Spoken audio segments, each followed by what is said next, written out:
Hello നമസ്കാരം. നുണക്കുഴി എന്ന ചിത്രത്തിൻ്റെ OTT സാറ്റലൈറ്റ് അപ്ഡേഷനാണ് ഇന്നൊരു വീഡിയോ ഭാഗത്ത്. വീഡിയോയിലേക്ക് മുൻപ് വീഡിയോ ലൈക്ക് ചെയ്യുക, ചാനൽ സബ്സ്ക്രൈബ് ചെയ്യാൻ വേണ്ടി ശ്രമിക്കുക.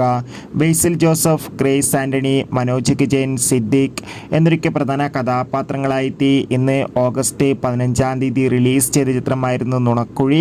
ചിത്രത്തിന് ഒരു മികച്ച പോസിറ്റീവ് റെസ്പോൺസ് തന്നെയായിരുന്നു സ്വന്തമാക്കാൻ വേണ്ടി സാധിച്ചിട്ടുണ്ടായിരുന്നത്. അതുകൊണ്ട് തന്നെ എല്ലാ സിനിമാ പ്രേമികളും ഒരേപോലെ നുണക്കുഴി എന്ന ചിത്രത്തിൻ്റെ OTT സാറ്റലൈറ്റ് അപ്ഡേഷൻ അറിയാൻ വേണ്ടി കാത്തിരുന്നത്. ചിത്രത്തിൻ്റെ OTT അവകാശങ്ങൾ ഇപ്പോൾ ഡിസ്നി പ്ലസ് ഹോട്ട്സ്റ്റാറും സാറ്റലൈറ്റ് അവകാശങ്ങൾ ഏഷ്യാനെറ്റും സ്വന്തമാക്കിയെന്നാണ് അറിയാൻ വേണ്ടി സാധിച്ചിട്ടുള്ളത്. ചിത്രം തിയേറ്ററുകളിൽ റിലീസ് ചെയ്ത 42 ദിവസം കഴിഞ്ഞ് OTT റിലീസ് ചെയ്യുമെന്നാണ് റിപ്പോർട്ടുകൾ സൂചിപ്പിക്കുന്നത്. കാത്തിരിക്കാം. നുണക്കുഴി എന്ന ചിത്രത്തിൻ്റെ കൂടുതൽ അപ്ഡേഷൻ അറിയാൻ വേണ്ടി ചിത്രം കണ്ടവരുടെ അഭിപ്രായം കമൻറ്റ് ചെയ്യുക. ഈ വരുന്ന ഓഗസ്റ്റ് സെപ്റ്റംബർ മാസം ധാരാളം ചിത്രങ്ങൾ OTT റിലീസ് ചെയ്യുന്നു. ചാനൽ പരിശോധിച്ചാൽ കാണാം. ബൈ.